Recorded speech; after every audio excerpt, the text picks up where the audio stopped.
Hello students. Myself Dr. Monidika from Jamshedpur Workers College Jamshedpur Department of Commerce. आज हम आपके सामने semester 5 student के लिए उनके सब्जेक्ट का डिस्कस करने जा रही हूँ, दैट इज फाइनेंशियल मैनेजमेंट। और फाइनेंशियल मैनेजमेंट ऑलरेडी हम पढ़ा रहे हैं, जो डिस्कस कर रहे हैं चैप्टर लास्ट 3 सेशन में हम डिस्कस कर रहे हैं, दैट इज इन्वेंट्री मैनेजमेंट। तो इन्वेंट्री मैनेजमेंट में हम एक स्टार्ट किए थे, that is techniques of inventory management, inventory control, कैसे इन्वेंट्री को कंट्रोल करते हैं, what are the techniques of that inventory control. तो उसमें हम देखे थे 2 पार्ट में डिवाइड किया हुआ था इन्वेंट्री कंट्रोल को, ठीक है। That is one is modern technique, another is traditional technique. Number 1 is modern techniques and second one is traditional techniques. Modern techniques divided in 3 parts. Modern techniques 3 भाग में division है, that is पहला है determination of stock level, second one है economic order quantity and third one है selective inventory control. First में जो determination of stock level, उसमें हम लोग देखे थे क्या क्या किए थे, reorder level, maximum level, minimum level of inventory क्या होना चाहिए, डेंजर लेवल, एवरेज इन्वेंट्री क्या होना चाहिए, ये सब का कैलकुलेशन किए थे। एंड प्रीवियस सेशन में हम लोग economic order quantity and discount quantity के ऊपर भी हम लोग मैथ्स बनाए थे। नाउ दिस सेशन में हम डिस्कस करने जा रहे हैं selective inventory control. Selective inventory control, selective inventory control में ये बहुत सारे इन्वेंट्री मेथड्स आते हैं। सबसे पहला है ABC analysis, second one is VED analysis, third one is SDE analysis, fourth one FSN analysis, fifth one HML analysis and last SOS analysis. हर एक एनालिसिस को हम लोग डिस्क्राइब करेंगे, but in this session only ABC analysis हम discuss करेंगे। पहला है ABC, next VED, SDE, FSN, HML and SOS analysis. इतने सारे एनालिसिस में से अभी ओनली हम लोग डिस्कस करेंगे, that is ABC analysis. Okay students, हम नेक्स्ट पेज में जा रहे हैं।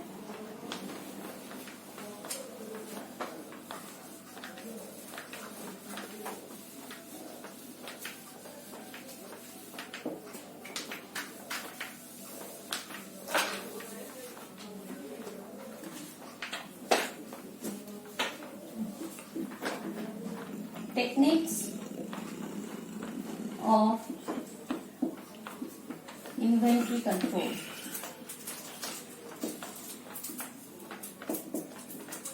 ओके, इसमें हम लोग करेंगे ABC एनालिसिस। क्या करेंगे? ABC analysis. What is ABC analysis? ABC analysis actually in 19th century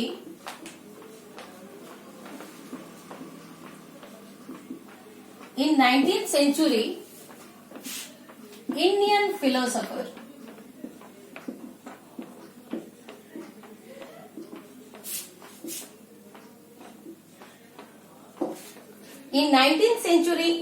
philosopher Mr. Pareto, क्या नाम है? Mister Pareto. इन्होंने इस इन्वेंट्री कंट्रोल टेक्निक्स को डेवलप किया था। अकॉर्डिंग टू हिम क्या था? अकॉर्डिंग टू हिम उन्होंने actually value based inventory control को जोड़ दिया है। क्या दिए हैं? वैल्यू बेस्ड इन्वेंट्री कंट्रोल को एक्चुअली डिस्कस किए थे, या फिर उन्होंने इस चीज को अप्लाई किए थे। अकॉर्डिंग टू हिम क्या था कि वैल्यू बेस्ड मतलब इन्वेंट्री को कंट्रोल उसके वैल्यू के अनुसार किया जाता है। इन्वेंट्री को कंट्रोल उसके वैल्यू के अनुसार, यानी हम लोग जानते हैं कभी भी कोई भी प्रोडक्ट इन्वेंट्री मतलब कोई प्रोडक्ट के बारे में बात कर रहे हैं हम लोग, तो कोई भी प्रोडक्ट जो बनता है एक ही मटेरियल से नहीं बनता है, उसमें बहुत सारे मटेरियल का कॉम्बिनेशन रहता है बहुत सारे मटेरियल का कॉम्बिनेशन, 3 या 4 मटेरियल को कंबाइन करके एक प्रोडक्ट बनता है। तो उसमें जो डिफरेंट मटेरियल यूज हो रहा है, डिफरेंट मटेरियल का वैल्यू भी डिफरेंट रहता है। तो ये जो वैल्यू डिफरेंट रहता है, अकॉर्डिंग टू दिस वैल्यू के अनुसार उन्होंने इस टेक्निक्स को डेवलप किया है। तो उसमें जो मटेरियल है, कुछ मटेरियल का वैल्यू हाई है तो कुछ मटेरियल का वैल्यू लो है, तो किसी का वैल्यू मॉडरेट है। तो ये high, low and moderate, high, moderate and low, ये उन्होंने उसमें जो मटेरियल यूज होता है उस मटेरियल को वैल्यू के अकॉर्डिंगली 3 कैटेगरी में डिवाइड किए हैं। और ये जो 3 कैटेगरी में उन्होंने डिवाइड किए हैं, जाहिर सी बात है जब भी जो मटेरियल यूज हो रहा है उसका वैल्यू मतलब हम क्वांटिटी की बात नहीं कर रहे, वैल्यू की बात कर रहे हैं, उसका कॉस्ट की बात कर रहे हैं। जो मटेरियल, कॉस्टली मटेरियल जो यूज हो रहा है उस प्रोडक्ट को बनने के लिए, जनरल सी बात है कि हम उसमें कॉन्सेंट्रेशन ज्यादा करेंगे, क्योंकि वो मटेरियल अगर सही यूज नहीं हुआ, हमें अगर फिर उस मटेरियल को यूज करने की जरूरत पड़ा तो कॉस्ट कहीं ज्यादा भाग जाएगा, डबल कॉस्ट यूज हो गया, क्योंकि लगेगा एक ही, लेकिन हमें मिसयूज के कारण दोबारा फिर अगर उसको देना पड़े, उस मटेरियल को यूज करना पड़े, तो कॉस्ट डबल हो गया, अननेसेसरी। तो जाहिर सी बात है कि हाई जो वैल्यू वाली मटेरियल यूज होता है उसमें हमारा कॉन्सेंट्रेशन, इंटेंशन, उसको केयर करना ज्यादा रहता है। तो इस हाई, मॉडरेट और लो हिसाब से उन्होंने जो कैटेगरी में डिवाइड किए हैं, उस डिवाइड में उन्होंने मटेरियल को ABC के नाम से एनालाइज किए हैं, ABC, जिसके कारण उनका इस टेक्निक्स का नाम पड़ गया है ABC analysis, ABC analysis of inventory control. इस ABC एनालिसिस में उनको एक नाम दिए हैं, वो इस ABC एनालिसिस को उन्होंने एक नाम दिए। क्या नाम दिए हैं? ऑलवेज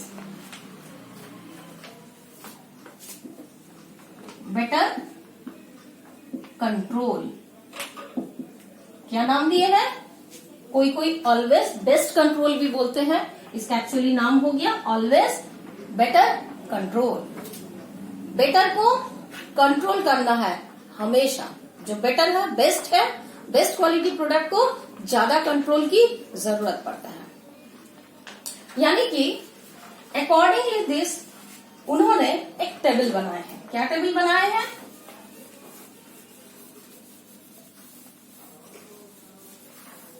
एक टेबल उन्होंने बनाए हैं हाई लेवल और लो के हिसाब से। वो टेबल हम आपको दिखा रहे हैं। दैट इज, सबसे पहले category percentage of total value, percentage of total quantity, and last is the types of control.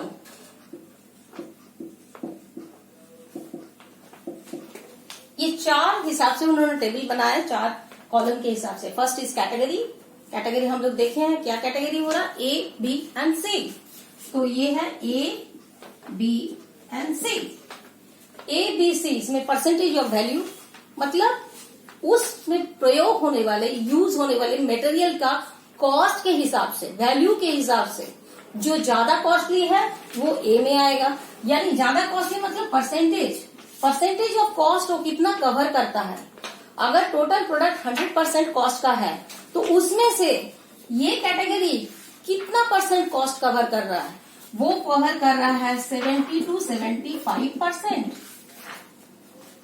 सोचो, एक मटेरियल अगर 100 रुपया दाम है, उसमें 70 रुपया खाली कैटेगरी ए आइटम जो यूज हुआ है, ए आइटम का मटेरियल जो यूज हुआ है वही खाली 70 रुपए का कॉस्ट ले लेगा, लेकिन उसमें क्वांटिटी ऑफ दैट मटेरियल कितना यूज हो रहा है? 5 to 10%। मतलब उसमें नंबर ऑफ क्वांटिटी आइटम कितना जा रहा है, सिर्फ अगर 100 नंबर ऑफ यूनिट्स हम पकड़ ले तो सिर्फ 5 या 10 यूनिट ही एक कैटेगरी का यूज हो रहा है, लेकिन उसका कॉस्ट 70 से 75% वो ले रहा है। समझ गए हो। बी में उन्होंने किसको रखा है, बी में 15 to 20% कॉस्ट वाले आ रहे हैं, और जिसमें 15 to 20 वाले कॉस्ट वाले को ये क्वांटिटी कितना लग रहा है, 20 से 25% आइटम उसका यूज हो रहा है। ये आइटम 20 से 25% क्वांटिटी उसमें यूज हो रहा है। नेक्स्ट आ जा रहा है सी। सी में कितने कॉस्ट वाले आइटम आ रहे हैं, 5 to 10%। 5 to 10% वैल्यू का जो आइटम यूज हो रहा है, मटेरियल यूज हो रहा है, वो कैटेगरी सी में आ रहा है। और उसका जो है यहाँ पर टोटल क्वांटिटी कितना यूज हो रहा है, 70 to 75% मटेरियल, मतलब लार्ज अमाउंट ऑफ मटेरियल उसका यूज हो रहा है, लेकिन वो कॉस्ट कितना का है, सिर्फ 5 से 10% ही उसका कॉस्ट वैल्यू है, लेकिन वो ज्यादा लग रहा है। तो स्वाभाविक बात है कि जो ज्यादा कॉस्टली मटेरियल है और जो क्वांटिटी कम लग रहा है उसका कंट्रोल हम टाइटली करेंगे।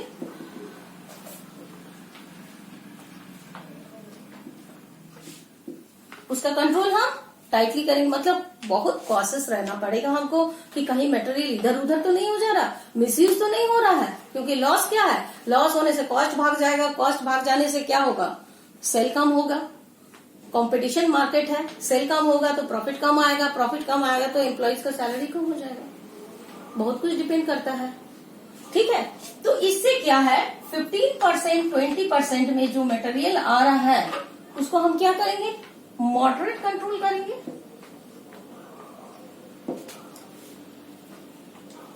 और 5 to 10% जो मटेरियल कॉस्ट है, मतलब बहुत ही कम कॉस्ट जिसका है लेकिन बहुत मात्रा में लग रहा है, उसको हमको उतना सोचने की जरूरत नहीं। वो अगर थोड़ा सा इधर उधर हो भी जाए तो हमें इतना सोचने की जरूरत नहीं, लेकिन उसमें हम इकोनॉमिक कंट्रोल रखेंगे, यानी लो कंट्रोल इकोनॉमिक कंट्रोल में काम करेंगे।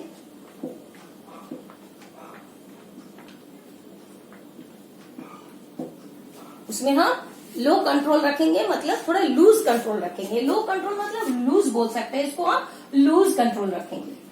ठीक है, लूज कंट्रोल रखेंगे। तो आपको समझ में आया।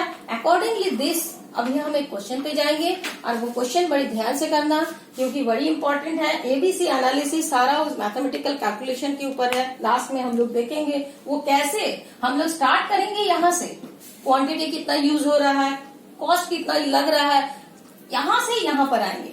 लास्ट में देखेंगे क्वांटिटी और कॉस्ट को देखते हुए ऑटोमेटिकली वो कैटेगरी में डिवाइड हो जाएगा। ठीक है स्टूडेंट, चलो क्वेश्चन देखते हैं। Smriti Limited is considering a selective control for its inventory using the following data. Prepare ABC plan.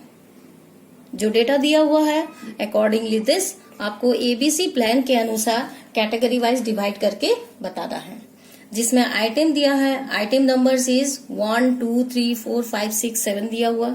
Okay, मतलब 7 टाइप्स ऑफ आइटम यहाँ यूज हुआ है।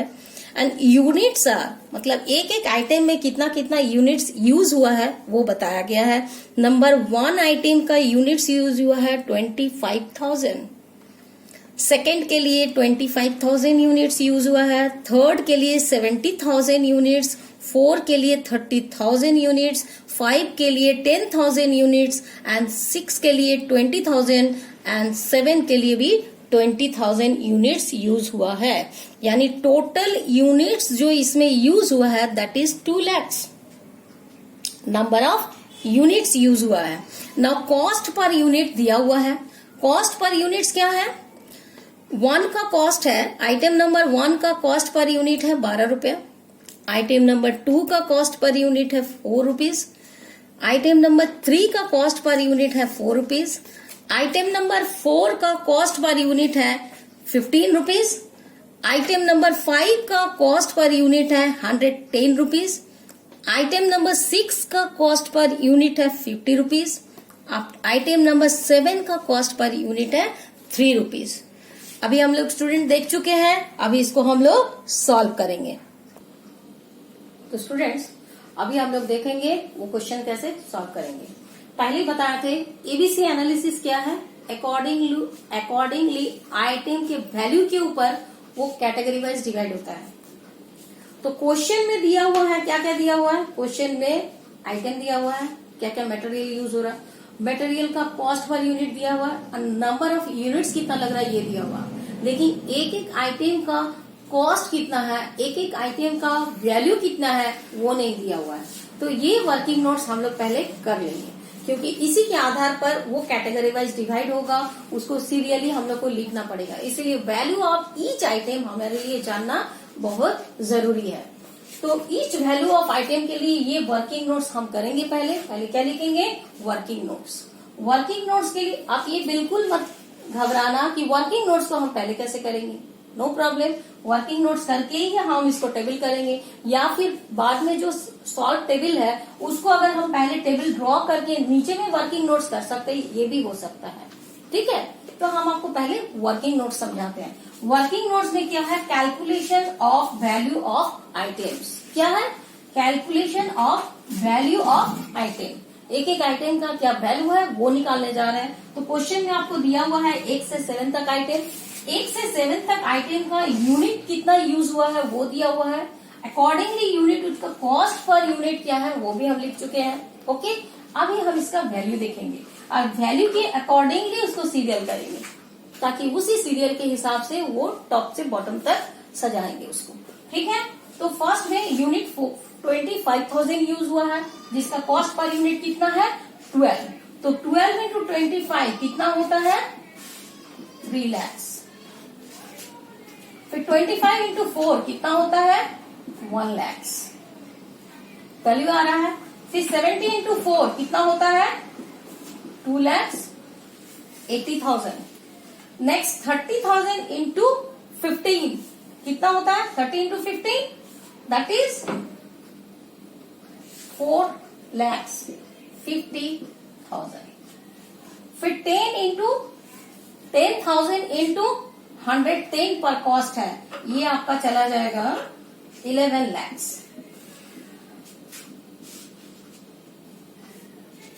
नेक्स्ट है 20,000 इंटू 50, 20,000 इंटू 50 मतलब ये हो जाएगा 10 lakhs। इसका कॉस्ट कितना आ रहा है 10 लाख। नेक्स्ट हो गया 20,000 इंटू 3 यानी 60,000। यानी हम इसमें देख सकते हैं 1 से लेकर 7 जो सीरियल है, एक्चुअली इसका सीरियल अकॉर्डिंगली अगर इसका वैल्यू हम देखने जाएंगे तो वो नहीं रहेगा। यानी सबसे टॉप में कौन आएगा, सबसे हाई कॉस्ट वाला आएगा। यहाँ 11 लाख हमको 11 lakhs जो है हमको सबसे ज्यादा हाई में दिख रहा है, तो ये सबसे फर्स्ट टॉप में जाएगा। फिर उसके बाद 10 lakhs आ रहा, ये सेकंड में लिखेंगे। फिर थर्ड में आ रहा है कौन सा 4,50,000, यानी थर्ड में ये आ जाएगा। फिर फोर्थ में 3 lakhs, फिफ्थ में 2 lakhs 80, सिक्स्थ में 1 lakh एंड सेवेंथ में 60,000। अभी हम लोग टेबल बनाएंगे, उस टेबल में अकॉर्डिंगली दिस सीरियल ये आइटम्स को हम लिखेंगे। स्टूडेंट अभी हम लोग देखेंगे कि किस तरह से ये टेबल में आके हम लोग उसको सॉल्व करेंगे, यानी एबीसी एनालिसिस के थ्रू हम लोग कैटेगरी में आएंगे। यहाँ कहीं भी पहले कैटेगरी नहीं है, कैटेगरी इसके बाद डिवीजन होगा।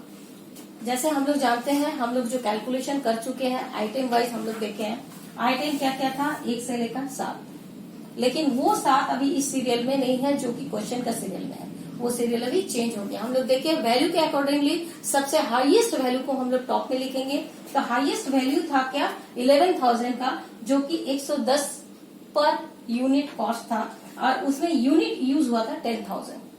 तो जो सीरियल वहां पर बनाए थे उस अकॉर्डिंगली दैट सीरियल यहाँ पर उसको लिखा गया है। इसमें जो 1 2 3 4 सीरियल किया गया था उसी के अकॉर्डिंगली यहाँ पर इसको सजाया गया है। सबसे पहले 110 कॉस्ट पर यूनिट आ गया है, उसके बाद 50, उसके बाद 50, उसके बाद 12, 4, 4 and 3 cost per unit. Unit भी क्वेश्चन में दिया हुआ है और अकॉर्डिंगली दैट हम लोग डिवीजन करके cost per total value of cost per unit total value of cost of item each item हम लोग निकाल लिए थे पहले टेबल में, इसीलिए उसको यहाँ पर डायरेक्ट हम लिख दिए हैं। नाउ इसके बाद क्या करना है, परसेंटेज ऑफ टोटल निकालेंगे। मतलब क्या है, मतलब ये जो कॉस्ट है और ये जो यूनिट है, ये टोटल यूनिट का क्वेश्चन में आप देखो स्टूडेंट दिया हुआ है कि ये टोटल यूनिट यूज हुआ है 2 लाख।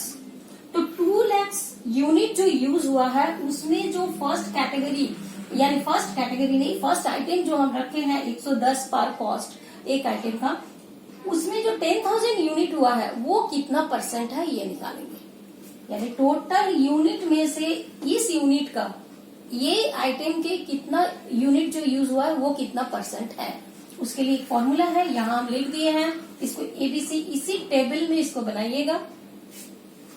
अकॉर्डिंगली ये डी नंबर कॉलम आ रहा है। डी नंबर कॉलम का वैल्यू कैसे निकाला गया है, सी यानी सी में जो यूनिट दिया हुआ उसको लिखना है into 100 divided by total unit. मतलब यूनिट ईच रो का यूनिट को लेना है, इनटू 100 करना है और डिवीजन करना है टोटल यूनिट से। यानी यहाँ है 10,000 यानी 10,000 इंटू 100 डिवाइडेड बाई 2 लाख कितना आएगा। यानी एक कैलकुलेशन हम यहाँ दिखा रहे हैं 10,000 इंटू 100 डिवाइडेड बाई 2 लाख कितना आ जाएगा, 30 कट गया और ये 10 कट गया, यानी कितना रहा 2 और 10 कट गया यानी 5, यानी यहाँ हम लिखेंगे 5। ठीक है, इस तरह से हर एक का कैलकुलेशन आपको करना है। हर एक ईच आइटम का आपको यहाँ पर परसेंटेज निकालना है। वो स्टूडेंट आप देखोगे तो आएगा, इसमें 5 आया, इसमें 10 आएगा, उसके बाद 15 आएगा, इसमें 12.5 आएगा। ठीक है, कैलकुलेशन सेम इस फॉर्मूला बेस पे निकालोगे तो उसके बाद 5, 10, 15, 12.5 ये 35% 70 है इसलिए 35% आएगा। फिर यहाँ 12.5 एंड लास्ट 10। ये इस तरह से कैलकुलेशन करोगे तो ये आएगा। और सेम इस तरह से कैलकुलेशन ये परसेंटेज भी निकाला गया है, सेम फॉर्मूला। टोटल कॉस्ट ये ईच यूनिट का परसेंटेज कितना, ईच आइटम का जो वैल्यू है ये टोटल वैल्यू का कितना परसेंट है, इसको सारा को ऐड कर लेने से टोटल वैल्यू आता है 32,90,000। तो ये 32,90,000 का कितना परसेंट है, ये इस वैल्यू इस फॉर्मूला के बेस पे इतना रेट आएगा। सबका परसेंटेज यही आएगा, आप कैलकुलेट करके देख लेना। नेक्स्ट है, अब ये कैलकुलेशन हो जाने के बाद हम क्या बोले हैं, कैटेगरी वाइज हाईएस्ट को एक जगह रखा जाता है, मॉडरेट एंड लो इस अकॉर्डिंगली इसको डिवाइड किया जाता है। तो हम देख रहे हैं सबसे हाईएस्ट वैल्यू ये दोनों का है, तो ये दोनों एक साथ आ जाएंगे। फिर उसके बाद थोड़ा सा लो कॉस्ट में ये दोनों आ रहे हैं, मॉडरेट वैल्यू में आ रहा है, और ये तीनों सबसे लो में आ रहा है। ठीक इसी तरह से इसको डिवीजन किया गया है। डिवीजन करके इसका टोटल करेंगे, यानी ये कितना परसेंट ले रहा है, जो थोड़ा हाई क्वालिटी हाई कॉस्ट का आइटम है वो कितना परसेंट कवर कर रहा, 15%। ये दोनों परसेंट में है तो अकॉर्डिंगली इसको टोटल करेंगे तो वो भी परसेंट में ही आएगा। तो ये कितना है, 15% ले रहा, और ये कितना ले रहा है, 27.5% ले रहा है। और ये दोनों तीनों को ऐड करेंगे तो ये कितना ले रहा है, 57.5% ले रहा है। ये परसेंट तीनों को अगर ऐड कीजिएगा तो ये टोटल 100% आएगा। टोटल कितना आएगा, 100%। तो ऑलवेज 100 ही होना चाहिए। ठीक है, नाउ ये तीनों हो जाने के बाद यहाँ क्या लिखे, क्यूमुलेटिव, यानी हम क्यूमुलेटिव करके भी देख सकते हैं ये तीनों लास्ट में 100% हो रहा है कि नहीं। जैसे 15, यहाँ तो 15 रहेगा, 15 प्लस 27.5 कितना हो जाएगा,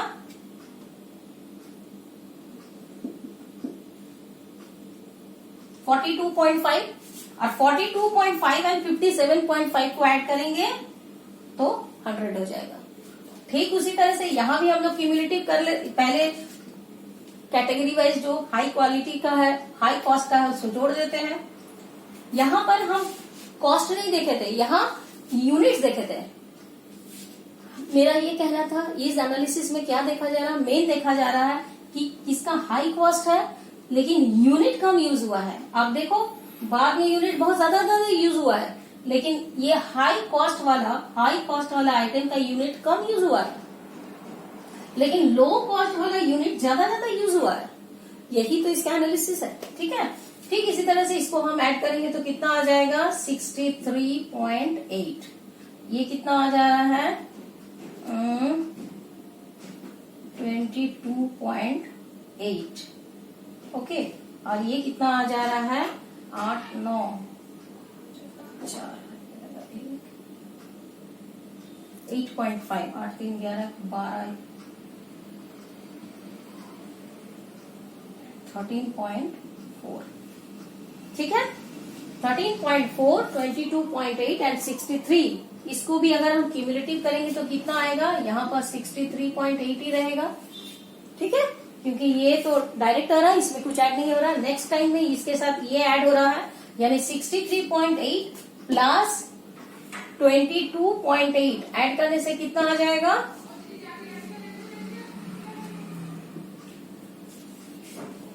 86.6। और ऑब्वियसली ये तीनों को ऐड करेंगे तो 100 हो जाएगा। यानी हम ये देख सकते हैं कॉस्ट जो है कितना ज्यादा कवर कर रहा है। 100% कॉस्ट में से करीब 64% कॉस्ट ये दो आइटम कवर कर ले रहा है। ठीक है, और नेक्स्ट सेकेंड ये दो आइटम जो है ये मॉडरेट में है, जो कि 22.8% कॉस्ट कवर कर रहा है, लेकिन मटेरियल इसके हिसाब से ज्यादा यूज हुआ है। और सबसे जो लो कैटेगरी का है, इसमें देखिए कॉस्ट कितना ले रहा है, ओनली 13.4% कॉस्ट कवर कर रहा है, लेकिन मटेरियल यूज हुआ है, देखिए इसका मटेरियल यूज हुआ है 57.5, करीब 58% यूज हो गया, और 50% से भी ज्यादा मटेरियल इसमें यूज हुआ है। आपको शायद समझ में नहीं आ रहा है कैसे होता है। आप ये सोच सकते हो जैसे हीरे की अंगूठी बन रहा है। क्या बन रहा है, हीरे की अंगूठी। हीरा कितना लगता है 1 2 4, लेकिन सोना का क्वांटिटी कितना लगता है, उसके हिसाब से खाद, यानी लो क्वालिटी का जो कॉस्ट रहता है वो ज्यादा मटेरियल यूज होता है। हीरे 1 2 ही लग रहा है। और आप बोलोगे कि बहुत ज्यादा हीरे देके बन रहा, पूरा हीरा का हार है, ठीक है, लेकिन पूरा हीरा का हार में पूरा सोना उस हिसाब से और ज्यादा लगता है, क्योंकि एक एक हीरा को बांधने में सोना कहीं ज्यादा हीरा लग रहा, हीरा से ज्यादा सोना का कॉस्ट, सोना लग रहा, क्वांटिटी ज्यादा लग रहा, लेकिन हीरा का कॉस्ट कहीं ज्यादा है और सोना का कॉस्ट बहुत कम है उसके कंपैरिजन में। ठीक है, तो इस तरह से ये देखा जा सकता है कोई भी मटेरियल में जो मटेरियल को क्वालिटी बढ़ाने के लिए जो मटेरियल फाइन मटेरियल यूज होता है उसका कॉस्ट हमेशा हाई रहता है। ओके, तो इस तरह से आप देख सकते हो स्टूडेंट कि 15% मतलब हम लोग कैटेगरी ए में किसको रख रहे हैं, जिसका कॉस्ट तो हाई है लेकिन number of quantity, number of material come use हो रहा है, इसमें 63%, तो ये हो गया कैटेगरी ए। फिर उससे थोड़ा कम कॉस्ट कम यूज हुआ है, उसके हिसाब से क्वांटिटी इसके हिसाब से कम यूज हुआ है, लेकिन इसके हिसाब से और कम, इससे ज्यादा लेकिन इससे कम यूज हुआ है, तो ये हो गया कैटेगरी बी। और ठीक उसमें है लास्ट वन में देखिए आप, उसका कॉस्ट कितना है 13.4%, लेकिन उसमें मटेरियल यूज हुआ है 54% मटेरियल वो ले रहा है, यानी ये कैटेगरी सी। इस तरह से एबीसी एनालिसिस प्रूफ होता है इस क्वेश्चंस के जरिए। स्टूडेंट्स, होप आपको समझ में आ गया है। दिस इज एबीसी एनालिसिस का मैथ्स है। Till then, bye bye.